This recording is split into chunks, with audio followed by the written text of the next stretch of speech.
Hello everyone. तो आज हम आपके अपने चैनल में CBSE class 10th English literature का 30 मोस्ट इम्पोर्टेंट एमसीक्यू देखने वाले हैं जो अक्सर एग्जाम में आते रहते हैं। तो चलिए इस वीडियो को शुरू करते हैं। तो मेरा जो पहला चैप्टर है वो है अ लेटर टू गॉड। इसके पहले इंपॉर्टेंट एमसीक्यू देखेंगे। तो पहला क्वेश्चन है, what did Lencho hope for?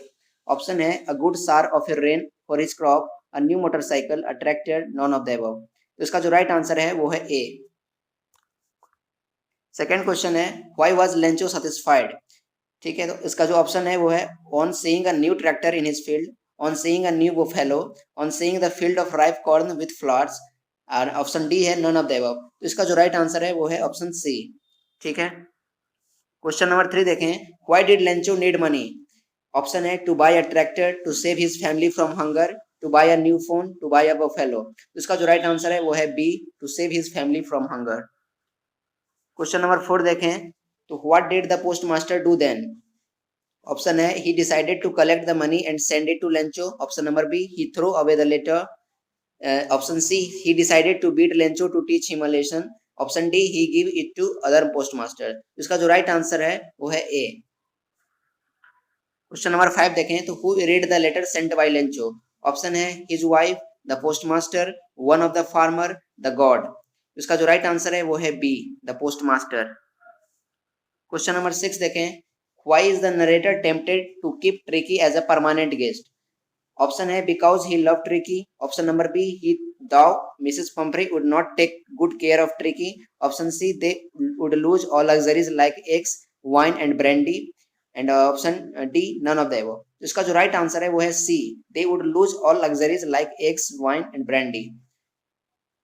Type of surgery का सेकंड क्वेश्चन, यानी तो इसका क्वेश्चन है, was tricky happy on seeing Mrs Pumphrey? Option है yes, no, maybe, she showed no emotions. इसका जो राइट आंसर है वो है यस, यानी ए। क्वेश्चन नंबर 8 की बात करें, how would you describe Mrs Pumphrey? Option है लविंग, ओवरडूइंग, इंटेलिजेंट, रैशनल। इसका जो राइट आंसर है वो है option number B. Question number 9 देखें, in 2 weeks he had been transformed into a lithe hard muscle animal. What is the meaning of the word lithe? यहाँ पर ये question बहुत इंपॉर्टेंट है, आपसे पैसेज में या फिर क्वेश्चन में ही आपसे पूछ दिया जाएगा कि लिथ का मीनिंग क्या होता है। ठीक है, तो इसका जो मीनिंग होता है वो होता है ग्रेसफुल, यानी option B is the correct answer. Type of surgery के 10th क्वेश्चन देखें, how did the staff benefit from Mrs Pumphrey over doing? Option है breakfast with eggs, lunch with wine, dinner with brandy, all of the above. इसका जो answer होगा वो होगा all of the above. वो सारे चीजों से जो है वो उनको बेनिफिट मिल रहा था। ठीक है, वो जो नाश्ता करते थे तो वो उनको अंडा नाश्ता करते थे, और जो दोपहर का भोजन करते थे वो शराब वगैरह जो है वो उसकी जो मिसेस पंफ्रे है वो भेज दिया करती थी। डिनर जो है वो ब्रांडी के साथ करता था सब। ठीक है, अब नेल्सन मंडेला चैप्टर पे आ गए हैं। इसका क्वेश्चन है, how does Nelson Mandela define the meaning of courage? Option triumph over fear, triumph over love, triumph over selfish, triumph over poverty. इसका जो राइट आंसर है वो है ट्रायम्फ ओवर फियर, यानी option number A. Question number 12, where did ceremonies take place? Option है rock stone amphitheatre, sand stone amphitheatre, glass stone amphitheatre, none of the above. इसका जो राइट आंसर है वो है option number B, sand stone amphitheatre. वो जो ceremony है वो सैंड स्टोन एम्फीथिएटर में हुआ था। Question number 13, which flame can be hidden but never extinguished? Option है men's love, men's natural way, men's goodness, none of the above. तो इसका जो राइट आंसर है वो है C, men's goodness. Question number 14 की ओर चलें, तो which day was the largest gathering of international leaders on South African soil for the installation of South Africa's first democratic non-racial government? Option है 9th में, 10th में, 11th में, 12th में। इसका जो राइट आंसर है वो है 10th में, ऑप्शन नंबर बी। अब हम फिफ्थ स्टोरी का क्वेश्चन देखेंगे, important. What was the name of the shop above which Anil lived? यानी उस दुकान का नाम क्या था जिसमें अनिल जो है वो रह रहा था। Option number A laddu sweet shop, option number B rasgulla sweet shop, option number C Jamuna sweet shop, jamun sweet shop, option number D Jamuna sweet shop. इसका जो राइट आंसर है वो है option number D, Jamuna sweet shop is the right answer. Thief story का second question देखें, what do you mean by the word online? यानी आप इस ऑनलाइन सुनते ही आपको पता चल गया होगा कि यानी ऐसा चीज जो ना ही कोई साइन शो करता है, ना ही कोई लाइन जो है वो खींचा गया है, यानी ठीक है, यानी कोई भी वरी या एंग्जाइटी जो है वहां पर दिखा नहीं दे रहा है। तो उसका ऑप्शन है in a line, option number B showing no sign of worry और anxiety, option number C none of the above. अभी मैंने आपको ऑप्शन नंबर बी बताया है कि यहाँ पर अनलाइंड लाइन रहता है, इसका मतलब यहाँ पर साइन कोई ना कोई होता, ठीक है। तो यहाँ पर अनलाइंड है, इसका मतलब वहां पर कोई साइन नहीं होगा, ठीक है। तो option number B is the correct answer. Thief story का थर्ड क्वेश्चन देखें, did Anil say nothing about the robbery?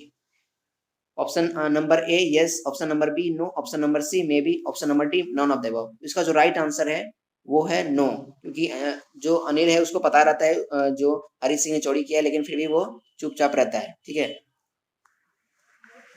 Question number 18, how according to the narrator would Anil feel upon finding out? Option number A angry, option number B fear, option number C acceptance, option number D sad. ठीक है, अब बताया जा रहा है कि जो अनिल है वो उस पर क्या बीतेगी जब उसे पता चलेगा कि जो हरी सिंह है वो उसने चोरी किया है, ठीक है, वो फिर वो चोर है। तो option number D is the correct answer, sad, वो दुखी हो जाएगा। अब हम टू स्टोरीज अबाउट फ्लाइंग का क्वेश्चन देखेंगे। Why was the aeroplane twisting in the air? Option number A as it was dark night, as it was a stormy night, due to lightning, none of the above. तो इसका जो right answer है वो है is as it was a stormy night, option number B.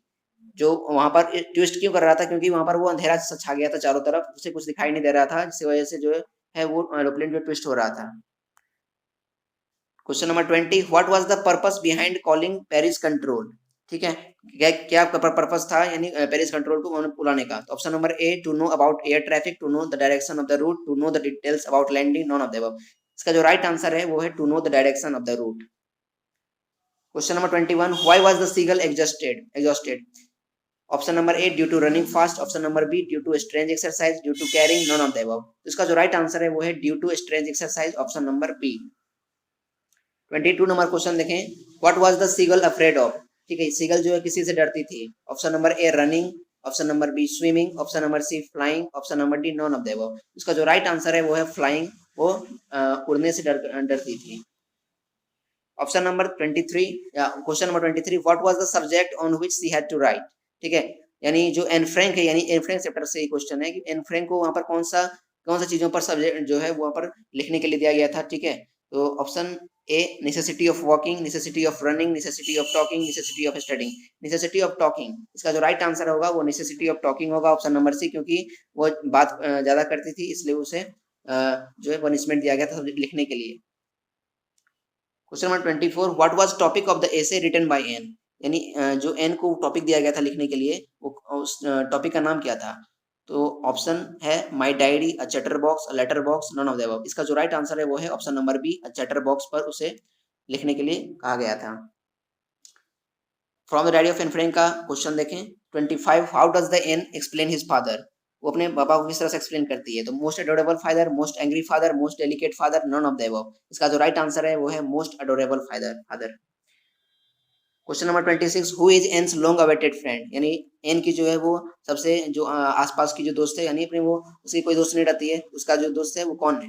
ठीक है, ताकि वो अपने मन की बात शेयर कर सकती थी। उस ऑप्शन है हर पेन, हर कैट, हर डायरी, हर डॉग। इसका जो राइट आंसर है वो है हर डायरी। अब 100 ड्रेसेस से क्वेश्चन है, why does Wanda say that she has 100 dresses? Option है because she has, option number B to counter other girls, option number C loves to rent, option number D none of the above. इसका जो right answer है वो है option number B to counter other girls. 28 number question देखें, how other girls treat Wanda? Option number A she does not make fun of Wanda, option number B she like Wanda a lot, option number C hated Wanda a lot, option number D none of the above. यानी जो Peggy के अलावा जो दूसरी लड़कियां थी वो Wanda के बारे में क्या सोचती थी? वो सोचती थी कि यानी वांडा का मजाक ना उड़ाया जाए, ठीक है। क्वेश्चन नंबर 29 देखें, why does Maddie stand by and not do anything?